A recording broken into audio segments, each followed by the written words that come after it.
There's a couple of stats I did want to share with you because everyone's, I think, nervous about the increase in vulnerabilities that are going to be reported with AI.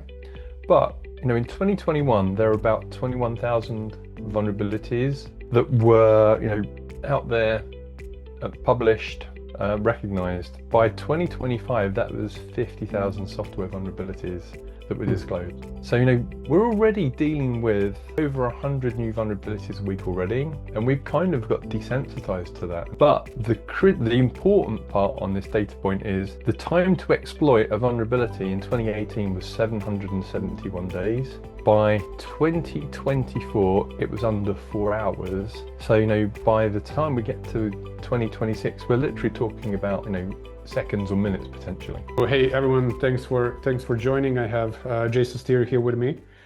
Um, Proud CISO of Recorded Future, recently acquired by Mastercard. So a lot of ground to cover, honestly, with you, man, today.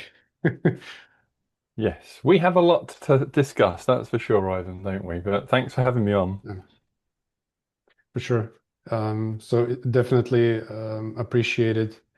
You're definitely appreciated, and your time, obviously, for like being here and all the topics I think would be worthwhile discussing with you. So cool.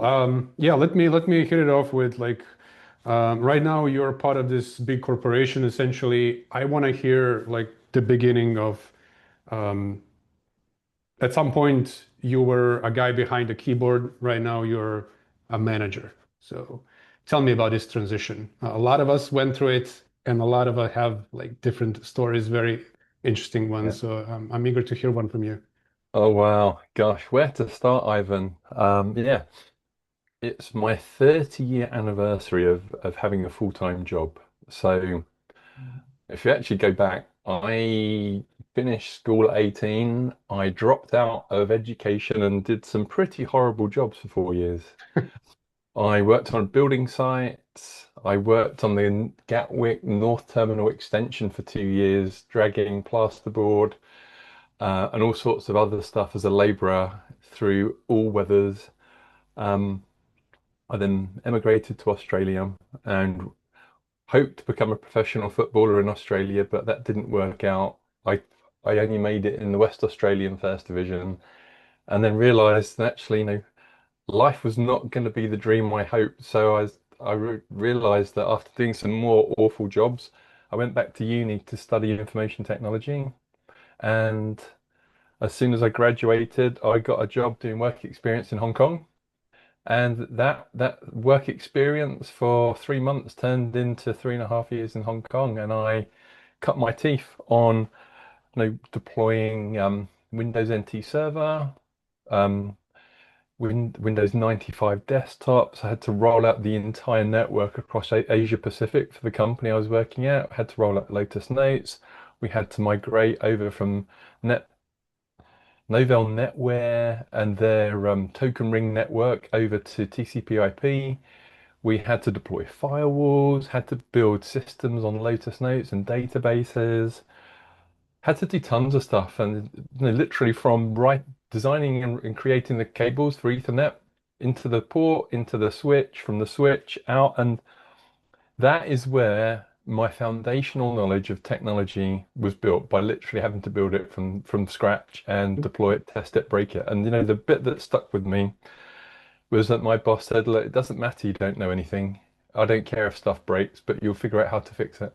Mhm. And that stuck with me since. So that curiosity and that desire to get things working and understand them, is still there, but to a much lesser extent today, sadly. So that's the very start. And there's a ton of other stuff, we can talk about if you want to, Yeah. but I'm not one to really shout and wave my arms about my career. I'm the product of a great team and a great set of people who've all helped me on my journey to get here. So, it's as much about them as it is about me, I think. Yeah. I love it. Well, I mean, it's and I like to, go deep or well, whether we go deep or not, that's a different question. But I would definitely like to um, I like to talk about topics, so I won't be praising you as much. So Good. so I don't like praise. Yeah, but I wanted to say is like what you just described is actually something that made you stronger. Not you, but everyone who went through of like, like simple manual labor through um, using and deploying technology without, managed part of the name of the technology. So back then it was just you are, the person who's actually managing everything from the ground up. So if it's database, is it like servers, web servers? So there was no clicking stuff. It was all, yeah, It was all command line. It was really difficult, and we didn't have Google, so yeah, we didn't yeah. That's a big one. have. We had to read the manual. RTFM. That was it. Or you had to phone up somebody to find out. From an expert who could help you because yeah, you couldn't Google. None of this existed online. I can Yeah. remember using Hasta La Vista as the first search engine, probably in like '96. But that was the hard part, finding people who actually I don't even remember that. don't you? Astalavista.box.sk. That was the first search engine I can remember using. In fact, when I was doing my degree, we still didn't have a web browser. We still had to use Pine, Elm, network news groups, and we got up to the university lab. Everything was done command line and in text. Hmm. It's understanding how to get your modem to work with your flat and your telephone line at home, and just breaking and playing with all that stuff. It was so much fun then. Yeah. And everything, I think, this is part of, observing my children, Ivan, is the desire to understand why things don't work. It's just not there because they've just grown up in the era of Apple where it just works out the box and you just reboot it if it doesn't. And Hmm. we're missing huge parts of skills as a result of that, I feel. And that for me is, a concern that we don't have enough people who actually are curious enough to understand. Yeah. Well, there's this now obviously new topic with AI, but just to scratch surface of something you just mentioned, and I think it's very important. So back then you had some search engine, and then there was Google, there was Bing, and everything that came after. I don't think having Google negatively affected at least not much, maybe. I think it gave more opportunity, than AI is doing right now, because you would still have to go and search and research and make sure that you have actually have a right answer for whatever the problem for your work is. But right now we have AI, which is a new type of technology that is capable of, replacing cognitive work. It actually thinks and makes decision for you. So I think now what we are facing is potentially much dangerous. You know. I agree. Is, at least having humans in the loop ensures, we get the right outcomes and we're Mm. in control of those outcomes. When we're putting AI entirely in the flow and making decisions, there are unintended consequences. Some are good, Yeah. and we read lots of stories, don't we, of the not so good unintended consequences and cost. Yeah, I mean, we still need people to understand technology. We still need people to keep AI honest. We need to keep all these things honest to ensure that, as humans, the human race, we're still in control of our fate.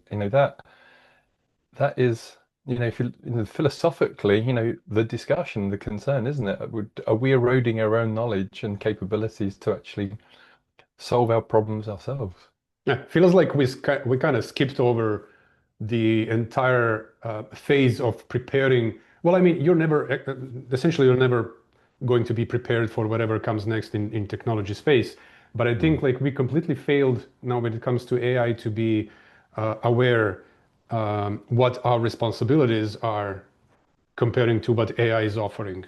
And I think there's a huge gap here that is potentially, can be our downfall in the near future.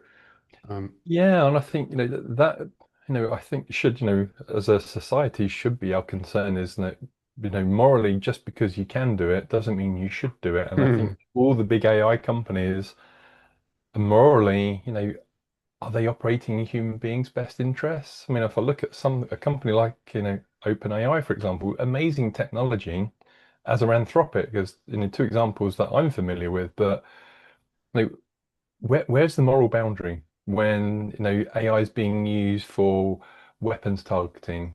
in Gaza, for example, and other bits, isn't it? Were those really things we wanted to do? And are they making correct decisions all the time? Is it more accurate than human beings? Possibly, but yeah, that for me, I think is the moral dilemma that makes me uncomfortable, Yeah, really.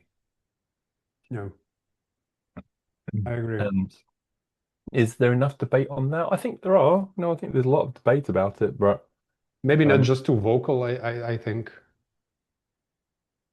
yeah, I think the UK government set up this AI think tank, didn't they, for global AI policy sharing, when Rishi Sunak was Prime Minister, which was a great initiative. I don't know, how that's going though. I'm not sure if we actually see how much output of that is changing AI.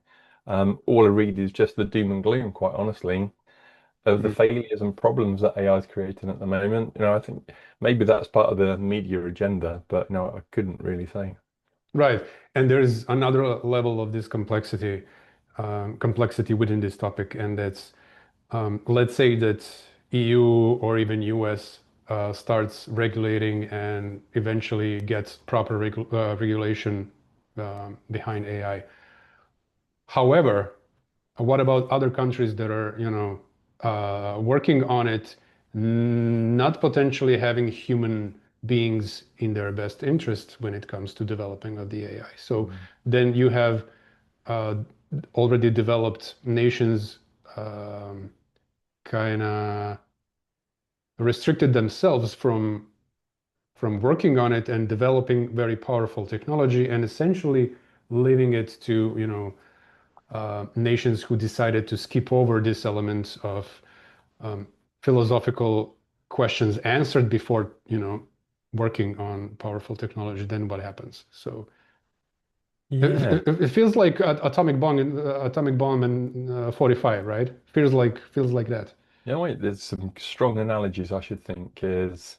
I think this is part of the problem though with democratic countries of the checks and balances we have in democracy Mhm. to ensure that governments don't step outside of the lanes or they don't overstep their reach and influence. But you contrast that with big countries like China and Russia, more authoritarian countries, is they can do what they want. And in the aspects of technology they are successful as a result of that not having to deal with those consequential conversations and thoughts about what's morally correct, what's the right, let's have robust debate about it, which just doesn't happen in those countries. So that does negatively impact us though, doesn't it? I mean, whether you look at cybercrime or you look at innovation in China on solar power and many other things, they're so far ahead because they have a 25-year plan, whereas our Mm, our Western countries, we flip-flop on leadership and direction every 4 or 5 years, and that leads to very disjointed policy and process. yeah, makes sense. And that feels like doom and gloom. Yeah, democracy is very important, but that makes it much harder for us to compete longer term. And we see that with rare earth minerals, for example, in China, almost exclusively processed in China. All much of it exported to the US, UK, and other countries. Whilst we're in competition with them simultaneously, these are the consequences of some of these choices that democracy can't compete on. Yeah, yeah. How do you see recorded future currently balancing between, um, well, I'll dare to say West and East. I think it's Yeah. cybersecurity, especially cybersecurity wise speaking, it's the company that sits in the middle and it has very important place. I want to say, Ivan, I think it was 2 or 3 years ago, one of our sort of strap lines as a business was threat intelligence for the West and friends of the West. And that was quite easy to distinguish, which countries, which governments we would, absolutely want to support and work with and which ones we couldn't. And I think we've really, certainly for me personally, isn't it, with, such a massive change of direction with the US government over the last 17 months is we're having to rethink, what does the West look like? Philosophically, that's the big question, isn't it? Who is the West and friends of the West right now when, What makes the West? yeah, and as a Brit, listen to some of the threats, by America, against withdrawing from NATO, removing support for troops.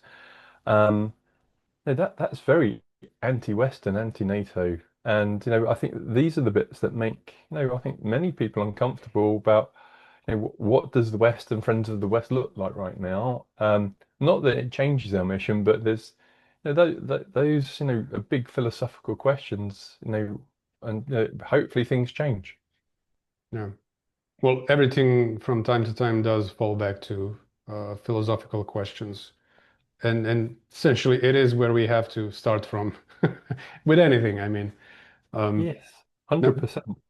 I think that we all have to have a moral compass, don't we, and moral lines.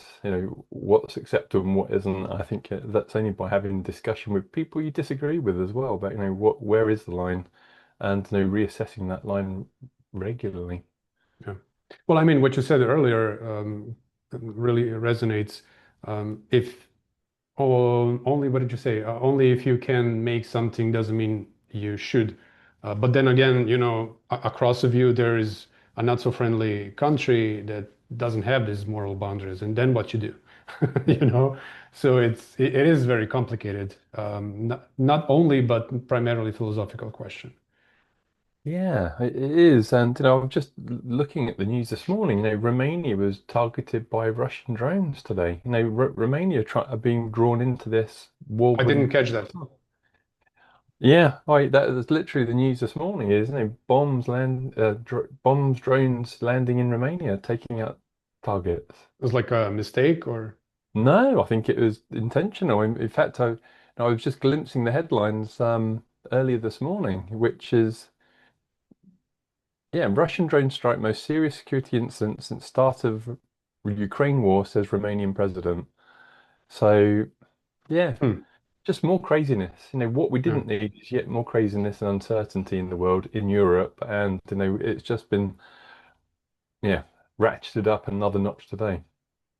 And being CISO in a threat intelligence company is actually putting you in a place where you have to juggle not just technology and cybersecurity, but politics as well. Yeah, I mean, it's a great question, Ivan, because as a company that does threat intelligence, much of what our customers really care about is insights into how Russian criminals, Russian threat actors behave, and how they can identify and mitigate and prepare for those types of attacks. And that means that, inevitably we become a target for the Russian government as well. Hmm. So, those are the things that genuinely, probably the thing that keep me on my toes and make me really think carefully about our priorities because, both the Russian and the Chinese governments don't care for our reporting. And Hmm. it's important that we continue to do that, but that does come with risk to us and our employees, sadly. And it means that we have to be incredibly thoughtful and considerate, of the threat landscape we have to operate within in order to still do our job effectively and hold, hold these not accountable, but certainly make public what they do so that everyone around the world could be better informed. Yeah. And one of I wouldn't say my favorite stories, but we've so many stories of this journey. One of our third-party suppliers in Ukraine had a missile put through its building last year as part of targeting against Ukrainian defense-based companies. So yeah, I never thought I'd be thinking about how do we mitigate, a missile Hmm. or a trusted important third-party supplier, and is there anything we can do moving forward to try and reduce that risk? Luckily, no one was killed, no one was injured, but what happens next time? Yeah. It's crazy, man. And I bet people from AWS, from Amazon actually were not anticipating the same topic when around Hormuz, um, same or similar stuff happened with their data centers. Yeah, and I think, we've all not really had to worry so much about physical security risk over the last few years, but I think, the Iran war has really reminded us that in countries and cities that we thought were genuinely safe, all of a sudden have had to spin up travel and security programs physically to ensure our employees are safe and they can get to work or not get to work and just ensure. And I think there's probably a lot of organizations that, have had to do a lot of work in the last 5 months just to be better prepared and have the visibility to ensure that they can take care of their employees now. Yeah. Yeah, And sorry. yeah, it was just, yeah, just how quickly things can change, Ivan. I think that's the hard part is putting all of those resources and assets together quickly from, being peaceful to then we're in a war situation within 24 hours. Yeah. Well, I mean, since COVID up until this point, so for the past 5 or 6 years, we had this like we had COVID, then we had one more. There was second war. I can't even count them anymore, honestly. And then there's AI in parallel with all of that. So you have um, economic crisis induced by, uprising of AI, one war, another war, and then you have like a lot of different regulations around critical infrastructure in US, in Europe. So a lot of stuff is happening at the same time, So we are put in a position where a lot of life-changing decisions have to be made, you know. So Yeah, and I think, the important part is, unlike cybersecurity, where, the decisions we make don't have life or death outcomes. Some of the some, decisions, those are the types of decisions that could have life and death outcomes for people. And, that's the bit that, really makes you have to think very carefully about the decisions that you're making. yeah, right. So speaking of decisions, what strikes me as one of important topics I can talk about with someone like you is AI versus AI. So blue red AI or whatever you want to call it. Um, do you have any from on top of your head statistics or anything you can share with me in terms of what's current relationship or rather what's the comparison like how much is AI utilized in attacker space versus good guy space like defenders Oh, versus attackers like what's the measurement one versus the other right now. I want to say, Ivan, automated attacks have kind of been a thing for tw 25 years on the internet anyway. Mhm. If you've ever set up a device on the internet, it's being crawled, it's being pinged, it's being, probed Yep. within a minute of being on the internet. So I think, automated attacks have always been there. And I think all AI does is just further accelerate the automation and discovery of assets on the internet. Um, just to continue to do what they've always done, which is to probe and find out, what service or what port or what default account has been left on so that they can make use of it and do other things. And I think that's kind of just the norm. I Yeah, think, but I have to jump in here with something that bothers me, and that's the ease of how easy you can actually now create exploits for open source whatever software. So, that's the topic actually that I'm yeah. I'm referring to. So yeah, automation, sure. Like for the past whatever 2.5 decades, we had like 30-40% of traffic is actually bots of different kinds, right? Mm. So yeah, that's very well known. But what I'm interested in here is like, how much of these exploits, how many of them, or if it's on very large scale, like really how much of them is being helped and utilized by actually AI. If you I, have numbers, I don't know if anyone I has. I don't know. I haven't really seen enough quantifiable data yet to, to compare and contrast what for example, I regularly get asked, are we seeing an increase in automated AI attacks? Hmm.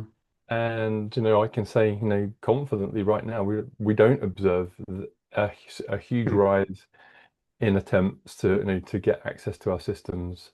that would appear to be AI enabled. So, there's no data that makes me think that we've seen, an uplift of events by 50% or 100% or any noticeable spike. I say touch wood, not yet, but we have to be prepared for that and are doing things to prepare for that. Um, we use AI a lot internally as a business to help us get ahead of some of these risks and problems to ensure that we're as far ahead as possible and continuing to do more work. I think post Mythos, Mm, is what else can we do to be better prepared for vulnerabilities being reported, vulnerabilities that we need to patch, which ones can we mitigate? And that's something that spending a lot of time thinking about right now, as probably every organization, including Blue Grid, is thinking about. How do we patch faster without creating bad outcomes? yeah. But there's a couple of stats I did want to share with you because you know everyone's, I think, nervous about the increase in vulnerabilities that are going to be reported with AI. But in 2021, there are about 21,000 vulnerabilities um, that were, out there, published, recognized. By 2025, that was 50,000 software vulnerabilities that were Mm, disclosed. So, we're already dealing with over 100 new vulnerabilities a week already, and we've kind of got desensitized to that. And I think, that's the bit that we've kind of lost perspective of, is that everyone's already struggling and has been struggling with prioritization of vulnerabilities over the last few years anyway. But the important part on this data point is the time to exploit a vulnerability in 2018 was 771 days. By 2024, it was under 4 hours. So, by the time we get to 2026, we're literally talking about, seconds or minutes potentially.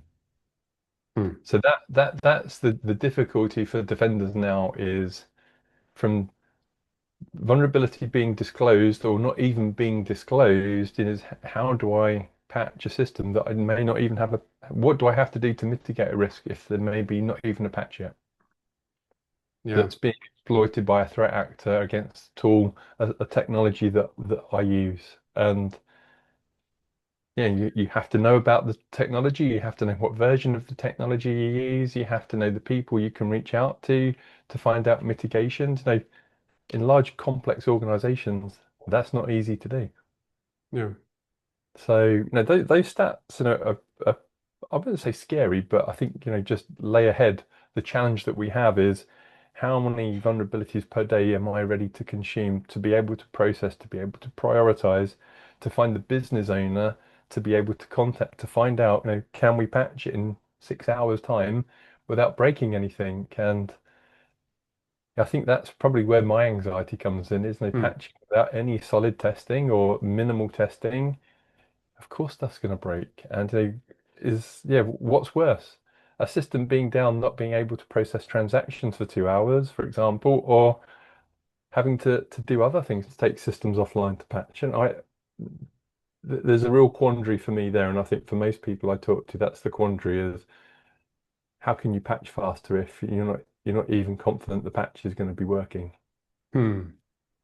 Not that that happen all the time, Ivan, but patching without sufficient testing Yeah. is kind of yeah, risky. Yeah. It's a conundrum, like building a vaccine within a year. Exactly. And hopefully, you get it right most of the time, but you're not going to get it right every time. And I think that's yeah, having to rely on luck, isn't something you can do. And thankfully, there are risk models and risk methodologies out there to try and reduce that risk.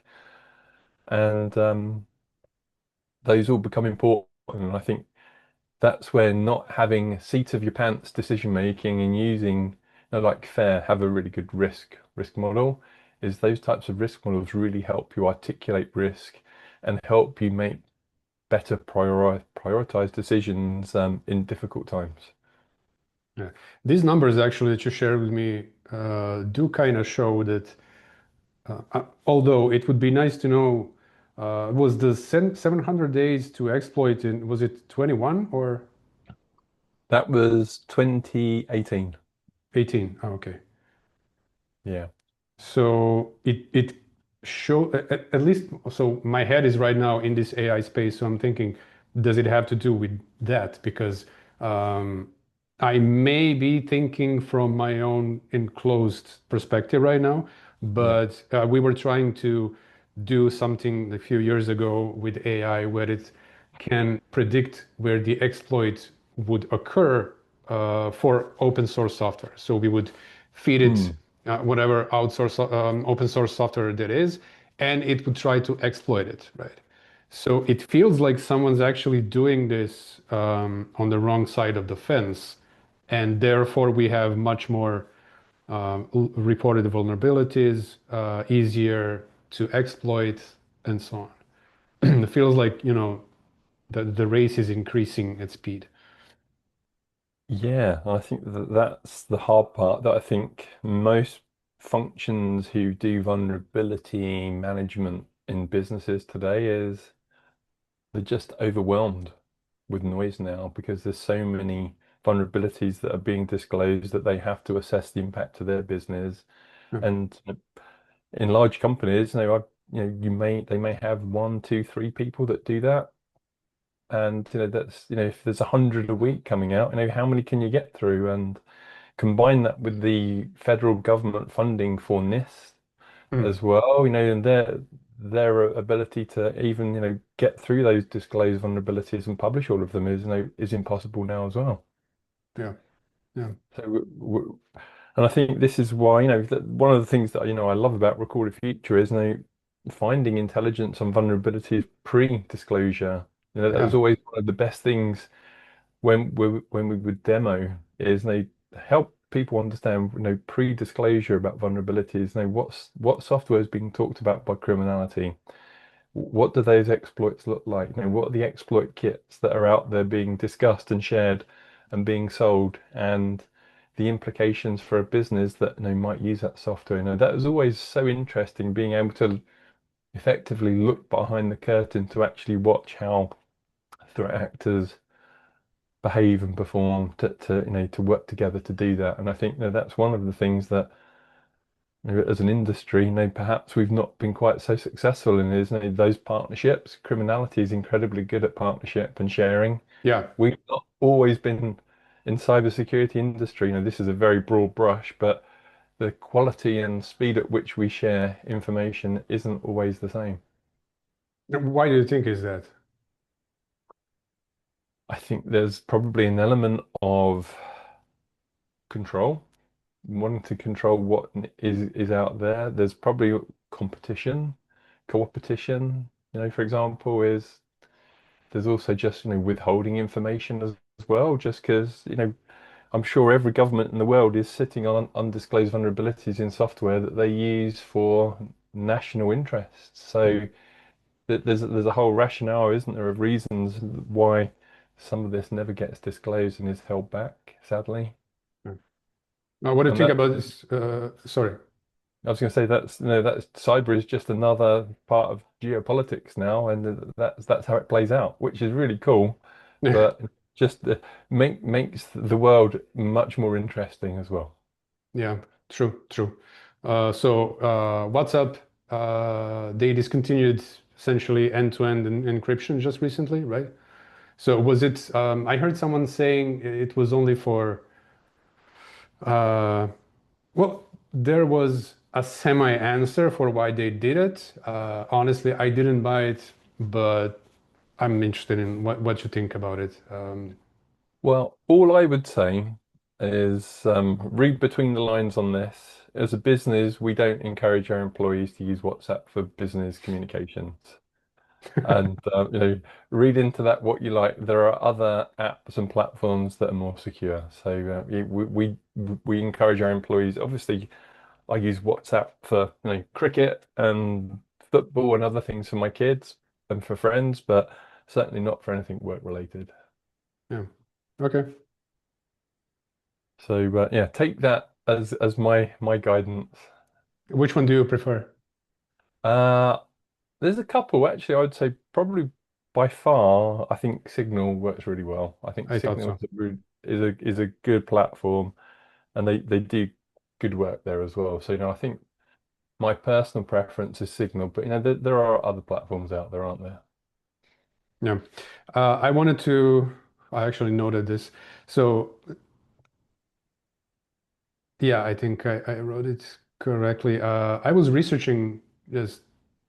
This was old research, so like not too old, although like a month ago. So I'm wondering whether it's if I'm accurate. So it stated, and I think this was Info Security magazine. 88% of incidents are caused by human error, and 8% of problems, no, actually 8% of employees are causing majority of cybersecurity problems in the company. Do these numbers make sense to you? Um, yeah, I think they do because you know uh, I think the difficulty is human beings come to work to do their job, and they just want to do their job as quickly and easily as possible without any distractions or really any concerns about what they should or shouldn't do because you want to get from A to B as quickly as possible. So I think human beings do incredible work. They write great code, they write amazing presentations, they do great pitches. All of that stuff is really valuable, but human beings just want to do it with the least friction. So, and the challenge becomes, Ivan, which is, for most people who do this role is how do you give minimal friction to employees to keep them safe, but allow them to do their job? And they're walking the line of sufficient friction versus too much friction is the problem. So the challenge we have is that we think as security practitioners that our controls work effectively for all scenarios, but they don't. I can Mm, give you an example. We think our EDR tool is great at stopping all malware, but we did some testing on a piece of malware called Golden Chickens, and we found that our EDR tool blocks it, but doesn't always effectively alert on it accurately. So we mm, don't actually know what happened when it was blocked. So that creates information gaps. So uh, there's what we think happens versus what actually happens, and that disconnect between what we think happens and what actually happens is just where all risk lies. Is that piece of malware could have been downloaded, executed, and maybe your analyst made the wrong decision because they just had an argument with their boyfriend or girlfriend or just had some bad news. This is where incidents live, is in that gap between what we think happens and what actually happens, and that inconsistency of application of knowledge. So inevitably things get done badly or get done wrong, and that's that's just life. So what would be perfect, obviously, is you have the most locked down device. You can't go to the internet other than 10 sites that are permitted. You can only send to 10 emails to 10 different domains, and you can't download anything. You can't use your phone, but you'd never get any work done. So, we that's the risk, that you have to take a risk-based approach to all of this, which is give people enough freedom to do their job and then a bit more probably, and then continue to revisit those assumptions and gaps, and you keep chipping away at them, and that means you have to do quarterly tabletop exercises. It means you have to do security control validation. It means you have to have a team who revisit policy and process all the time as well, and uh, this is where it gets expensive. Now, exactly. most companies don't have the luxury of all of that and more, so you end up having to accept what are we comfortable with based on how much we can afford? And yeah, those are business trade-offs. And at the end of the day, is you won't probably have 95%, 90% of UK is small and medium businesses. They might have one person who full-time manages IT and security completely. How much time do they have to deal with this and think Mm, about? yeah, yeah. And So, what do you think about simulations as part of employee awareness trainings? I think simulations are great. And I think simulations are great and worthwhile if they're memorable and actually are things that employees will take away. And I think, unfortunately, like a lot of security, there's a lot of theatre. Is just get it done as quickly as possible. People complain to me all the time. Oh, it took 10 minutes. Can you make it 5 minutes? The reason why I ask is because there's a lot of templated stuff out there, and you can, compliance wise, you can easily do that even in, sure, 5, 10 minutes, whatever.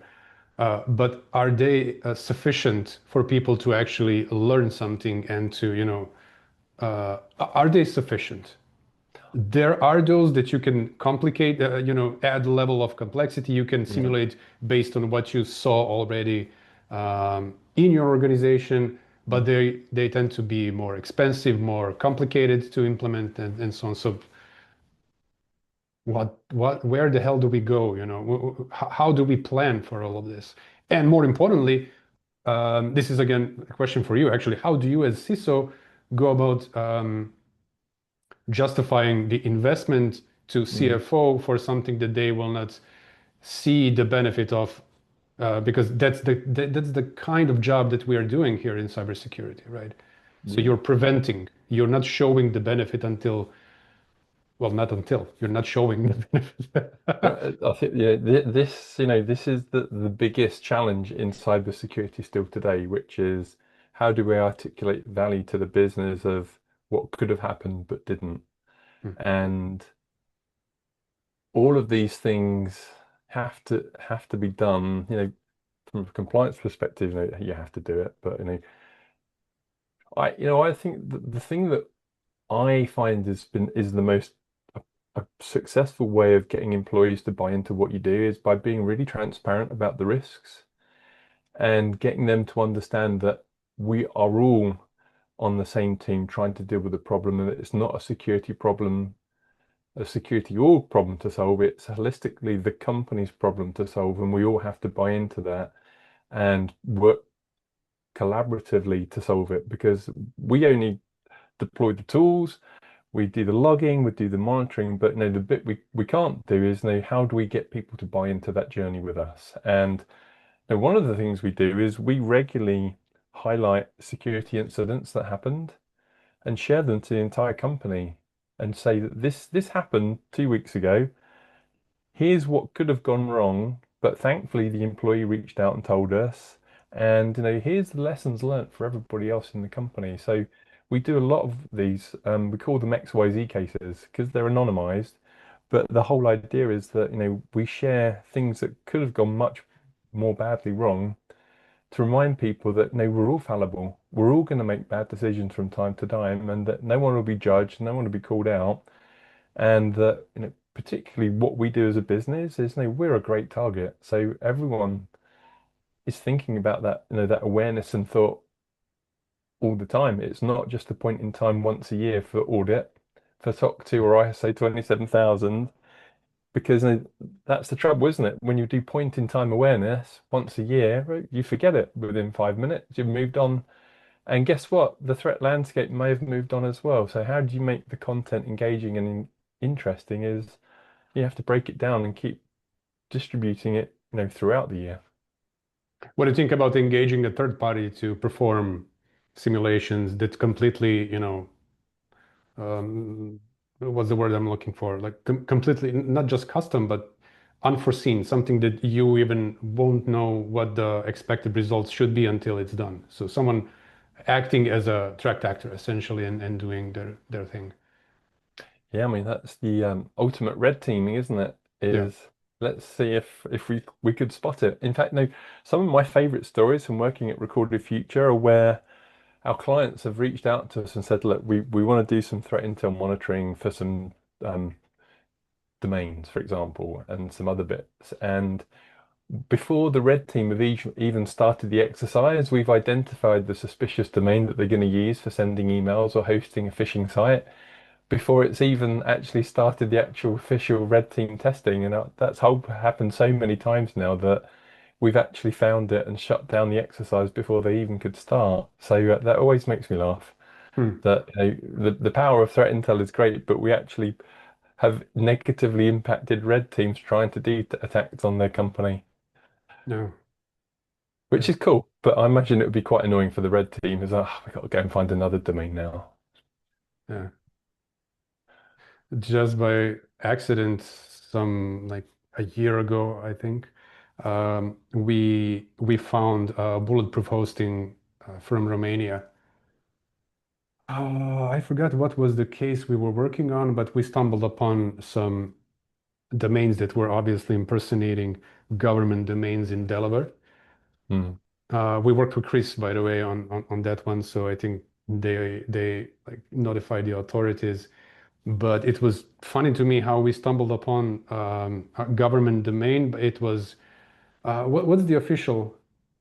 It's .gov suffix of domain of the country. These guys were using like for example, I don't know, Ministry of whatever .org. It looked like, for human psyche, it would be like, oh, this makes sense. It seems like a valid domain. Hmm. And one step after the other, we recognized it was hosted in Romania, actually, one of the bulletproof hostings, and I think they took it down actually. So Well, wait, this brings up a good point though, Ivan, which is like, even security researchers struggle to differentiate between good and bad anymore. So, if security researchers are struggling to make decisions quickly, why on earth do we expect our employees yeah, with no skills or limited cyber skills be expected to make decisions, that are going to be consistently good? And they're not. yeah, And that's what you have to bake into your program assumptions that, people will make bad decisions consistently. How do you manage the blast radius of that? yeah, yeah. And the responsibility of them being successful in recognizing phishing emails is actually on us. Yeah. So all those trainings have to be customized so it actually makes sense for our organization. Like I think you a few times you went to something that it's called alert fatigue, I think. So Mhm. it messes up with employees who are not in security teams, but also for security teams as well. What Yeah. what what the level of cost is there for people handling or mishandling these? I think, yeah, that's the tough part is, if you're a SOC analyst in an organization today that, hasn't got AI deployed widely, you're going to spend 4 or 5 hours a day just looking at alerts. Yeah, And that is your day. You're looking at your ticket board and you're literally determining, is this alert a problem or not? And as a SOC analyst, you're on the clock. If you need to get through 200 a day or 100 a day, you break it down. You have maybe 5 an hour, 6 an hour to get through. So you've got 12 minutes, 10 minutes to make a decision. And that becomes quite intense and quite stressful. And we wonder why people get burnt out because they're on the hamster wheel every shift, every day doing that. And inevitably, you're going to make bad decisions because you're not focused. As we've said, you've had an argument, you've had some bad news, and this has always been one of our sort of, why in threat intelligence is so important for security operations centers. Give them extra context, give them extra detail that enables them to make those decisions quicker and be more consistently good with those decisions as well. And have a third party provide, extra context that gives you some assurance. And that if you're a SOC level one analyst on a Sunday night at 2 a.m. and you are the only point of contact, making that decision, you need to get it right, don't you? And that's the hard part. You're never going to get it right consistently. And yeah, that's the sobering reality of hopefully, with AI coming along, that's what I wanted we to ask. is this future is already here. There's great companies out there like Talk, BlinkOps, and others that are doing SOC automation using AI and workflows already, which are really cool. And it comes down to budget. Have we got enough money to buy these tools? Have we got the talent to be able to deploy these tools and make it successful and ensure that we get value from it? there's great metrics, but that takes time and money and resource, and not everyone will have the time, resource, flexibility to do that. Do you think it would be even more costly in the future because um, Anthropic, OpenAI, what have you, they're not profitable and they will not be profitable for a long time. In order for them to reach this point, they will have to increase the cost.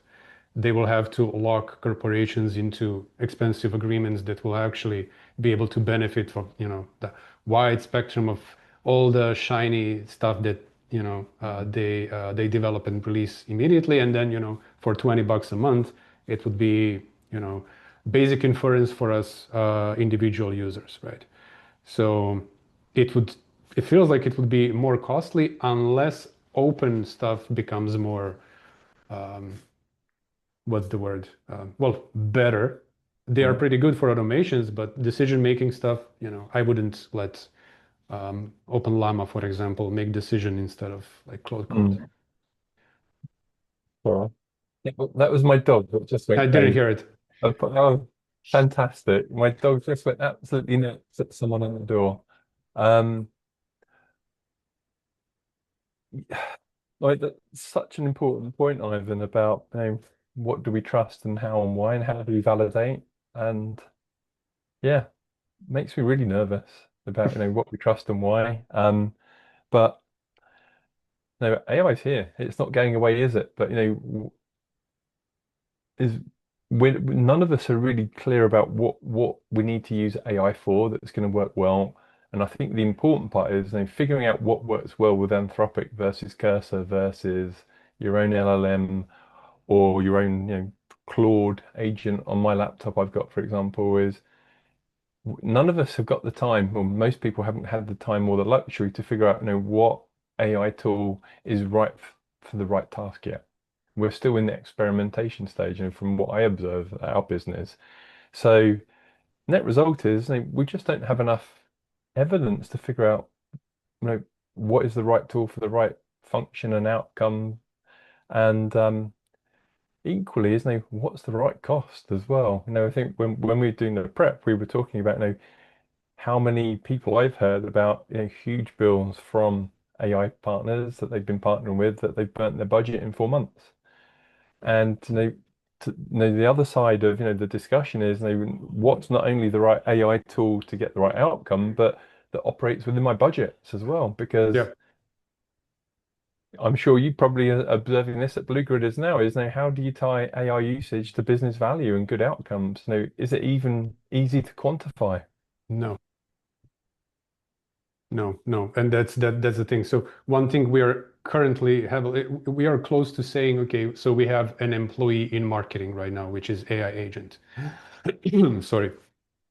And to be able to quantify properly whether it makes sense for us or not, I think we'll be able to do that in a few months' time when we have the data from the actual, field. Hmm. It does a remarkable job right now, but it's hard to quantify because the cost it's not something easily predictable. Whether there is a new campaign that it has to spin up, or old one to manage, or some content to create, it will all vary from month to month, even from week to week. So yes, we'll see about that, I guess. I guess there are spaces where you can more easily calculate these. Yeah. Um, but yeah, it's all like to each their own, essentially. Yeah, there's been some interesting stories just on in media over the last week or two of companies that have realized that their spend on Claude, for example, has Mhm. just just exceeded their expectations so much, and they've had to turn it off. I think there's I only know this because of my learning Spanish is the app I use, Duolingo. They burnt through their budget so quickly they had to cancel the contract and figure out another way of doing it. Hmm. What was the other way? I don't know yet. I've not had time Huh. to research the whole thing. Interesting. Y- but I think there's been a number of stories. I think there was Uber, wasn't there, that was out just saying that they cancelled their contract and doing it a different way. Interesting. Huh. Okay, yeah, I'll definitely look into that. You don't think it has anything to do with uh, the US government asking Anthropic to allow them access to user data? Don't know. Could be, might be Yeah. something entirely different, and I've connected A to B and got to Z Mm, incorrectly. So yeah. no, I could be completely wrong. But I think every business, is tasked with using AI to speed up, to accelerate, to save money. And we're in this great wild west right now of just trying everything and everything to see what works and what doesn't. And hopefully by 2027, most organizations, if they've done it correctly, will have a much clearer framework and matrix of what is Google Gemini good for at a tenth of the price of Claude, for example, versus what is Claude really good at that Yeah. Gemini wouldn't be able to do. And those are the types of frameworks we need to get to that not only give developers, for example, instruction and guidance about what they should be doing, but for the CFO, they need predictability of costs. You can't be blowing your budget in 4 months and asking for more budget, can you? Yeah. Yeah. Did you hear about the what it's called, dark factory model? No, I want to say I vaguely recall on a previous conversation we had, Did I but mention I that? think you're gonna have to remind me. Yeah, I did. I didn't. I don't remember if I mentioned that. But yeah, you reminded me of something that I'm eager to see results in, I guess, few months now. What the security audits of those of the products of companies who implement factory model in their coding at least is doing. So essentially, what it is like layman terms, it's a closed AI system in which you put in like expectations of the end product, whatever it is. So you have a software architect who essentially is capable of describing the end product to a tiny little bit of details. And when it gets into the system, it spins up agents for whatever aspects of the whatever parts of it needs to be created. Like for example, AI for agent for infrastructure, for back end, front end, UI UX thing, and then it has agents that does QA for those as well. And what it does, eventually, it's a closed feedback loop until it produces, the product in the end. So a lot of service companies, and for some reason, a lot of them in Japan actually, already implemented this for months now. Like I think it started in December massively. I don't know Wow. where it's going. It's neat idea and it's obviously replacing entire teams. But like, what is the trade-off there? How do we measure that? Very interesting, isn't it? So interesting. Well, it's amazing, what innovation and technology is able to do these days, isn't it? Which is genuinely amazing. My granddad, he was in the Second World War. He was a gunner in Italy. All he understood was, guns. He understood how ladders were made because that's what he did after the war. He just he couldn't believe that I worked in a job where there was no physical output. Everything existed on the internet and you couldn't Yeah, actually feel or touch it. And it's amazing what we've done, how much innovation we've created, and the yeah, ability to do all this stuff and get rid of some of these awful manual jobs. But are those people who are losing these manual jobs able to upskill and get skills to do other more meaningful jobs? yeah. And that's the thing, isn't it? Now we are having this potentially beautiful new technology called AI, but instead of replacing people out there on the fields to actually do the, hard manual labor on like midday sun, that's what we need, Yeah, we don't want to be replaced on, um, like intellectual work. We want to keep that. That's what makes us happy. yeah. Uh, Not all intellectual problems, I'll be honest, do I want to Yeah, sure. think about, Okay. but we all have those horrible things we have to think about, don't we? But you're absolutely right, yeah. But you know, thankfully, there are lots of jobs and industries where AI isn't going to completely take people out. Yeah, Yeah, we'll see how maybe it goes. I think just for workmen who need to do jobs around the house, for example, isn't it? You can have your robot that does the vacuuming, but Um, in fact, I think I did see, I was talking about tiling the other day, and someone showed me that there's a Chinese AI tool that does the tiling now, even. Okay. Well, it's a robot. It's an AI, it's an AI robot that literally did the tiling in a quarter of the time. Huh. You know, Okay. what else is out there? I mean, it's just so exciting and equally terrifying as well. As I wonder, like probably you do, Ivan, isn't it? What is the job market, labor market going to look like for my kids in 10 Mm. years? And we know what cool, new, interesting jobs and industries are out there that they're going to be able to work in that we haven't even thought of yet. Yeah, we are. I'm not sure if anyone can even predict like what's next in 5 years with this rate, like insane. Yeah. I mean, the bit that really, really excites me, Elon Musk has been talking about, the data centers and power generation in space. Hmm.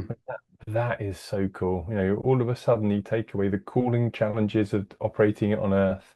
Yeah. You have 24/7 sun, solar power is just figuring out how to get it down to Earth. Yeah, the data stream, you mean? And Yeah.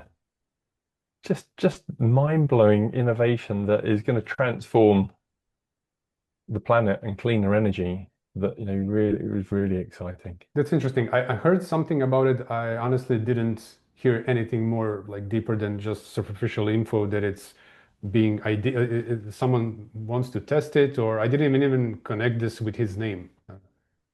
Yeah, But it sounds like something he would think about.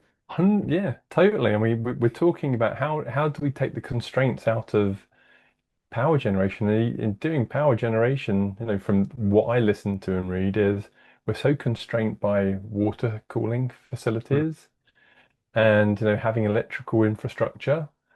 And all of a sudden you do it in space, most of those challenges, are Yeah, reduced dramatically.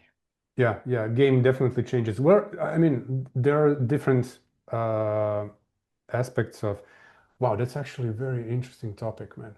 A few weeks ago, I was doing some research on completely unrelated topic, which kind of led me actually to what you're saying right now. Apparently, neutrons are able to flip the bits in memory chips, and more successfully in space than on the Earth. So this will be a huge challenge, right? Wow. Yeah, just think about it. Actually, someone did like a piece about it. It was old piece, and it was showing how it was discovered in 70, maybe 170, 70s anyways. It's actually very, very interesting stuff, and how then technology shifted um, for the objects that we are sending out in space because those are most vulnerable. And now you're telling me this, and I'm like, oh wow. So it will push some other aspects of technology innovations that in different directions. It's a chain reaction all over again. I mean, the bit that makes me do, I wonder, as a result of this, Ivan, is where on earth is all the space in space for all these satellites and things to exist without causing problems? But I'm assuming smarter people than me are thinking about that. Yeah, yeah. That's one Crazy. of my in the evening, when it's warm, sitting out in summer and looking out up into space to see when you can spot the satellites going over where I live in England. Mm, That's a really nice thing to do at the end of the day.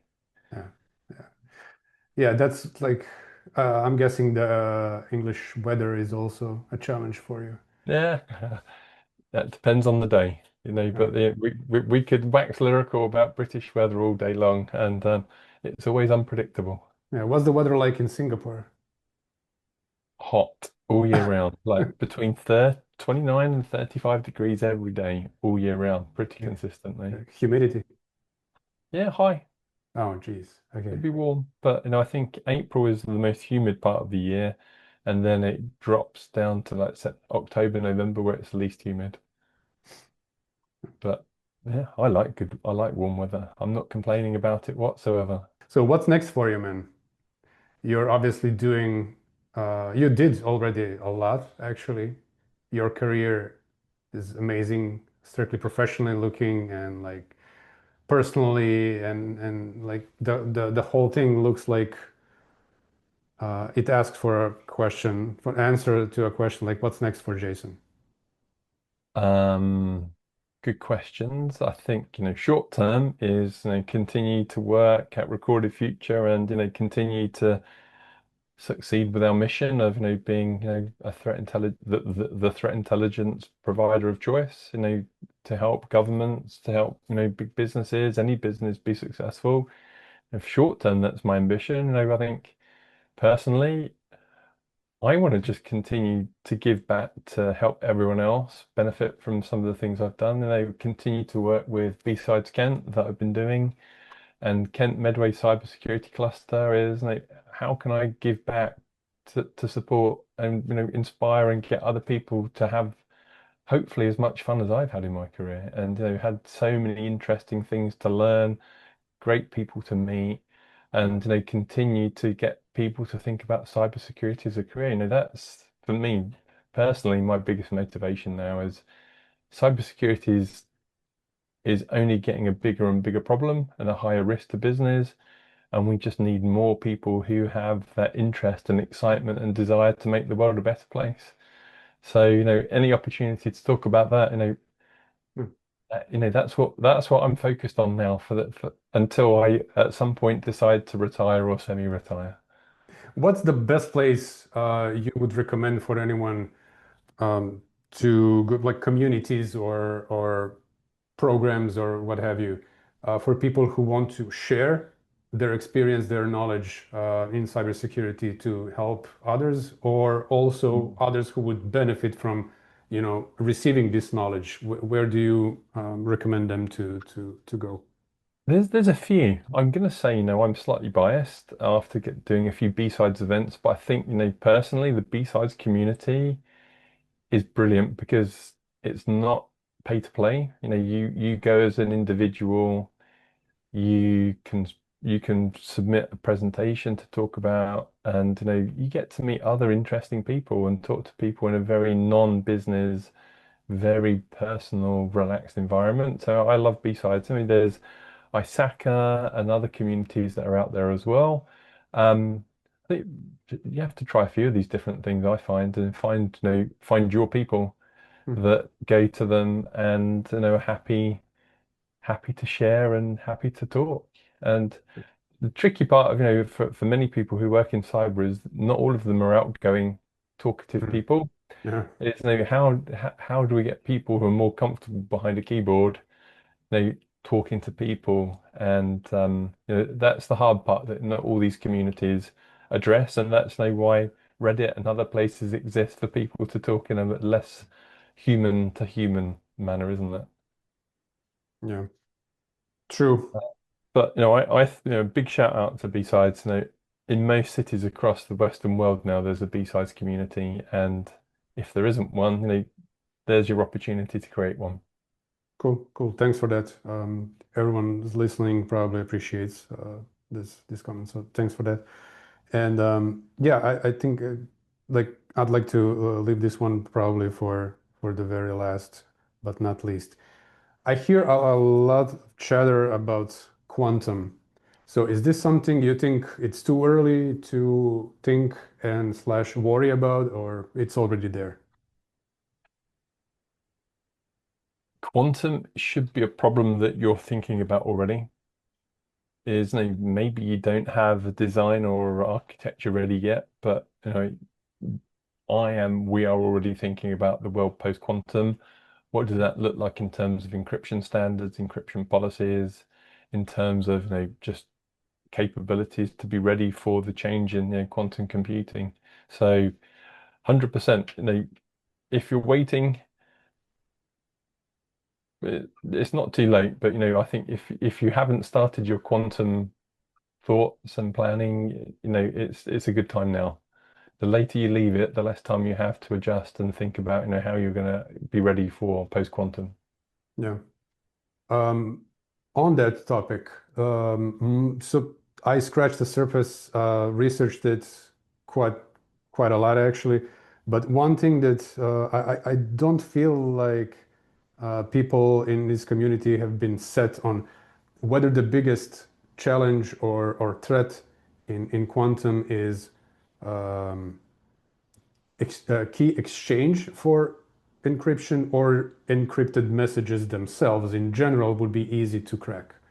So if you have some insight in this, would you be able to help me like where the tip the scale in which direction would you say it goes? I I'm probably not well informed enough, to be honest, Mm, Ivan, to give you a strong recommendation. Having done encryption before many years ago in my career is it's a combination of both mhm. because you have to have trust both in the keys and in the signing capabilities. Yeah. The claim that, I mean, two claims that I hear from one or the other side is, so for one, the key exchange is vulnerable to quantum, but not the encrypted message itself if the key is big enough. Mm. Oh, interesting. So yeah, not sure which one is actually true, but I guess this is a good starting point for me and whoever is interested Well, I in. guess, but this really is where we start and finish the discussion, Ivan, isn't it? Everything's vulnerable Yeah, just because it's nothing can ever be designed perfect, true. and perfection is very expensive and timely to pursue. So yeah, that's why cybersecurity still exists. Is perfection is impossible. We're always trying to just reduce to get closer to perfection, knowing full well that we'll never get there. Yeah. Obviously, I mean, we are Otherwise, using these like deterministic phrases to make the conversation easier, obviously. But when you say yeah, something safe, it just means that, it's safe unless you have powerful computer and 10,000 years to crack it. yeah, I'd say by that point, yeah, we'll all be in a box in the ground. We'll be dust, won't we? And yeah, we won't have to worry about it unless there's another reality that I don't know about. Yeah, we'll see about that, I guess. Um, ah, man, so it was so fun having you. Thanks so much for your time. Always appreciate it. Thank you, Ivan. Appreciate you having me on. Thank you for indulging me for so long, and hopefully see you in person soon. Sure. Definitely, definitely. I'll plan that as well. And all your contact info I'll leave in the description below for anyone who would like to reach out Perfect. for consultation and whatnot. So thanks again, man. Much appreciated. And yeah, talk to you and see you soon, I guess. Have a great weekend, Ivan. Thank you again, and yeah, hopefully speak to you soon. Cool.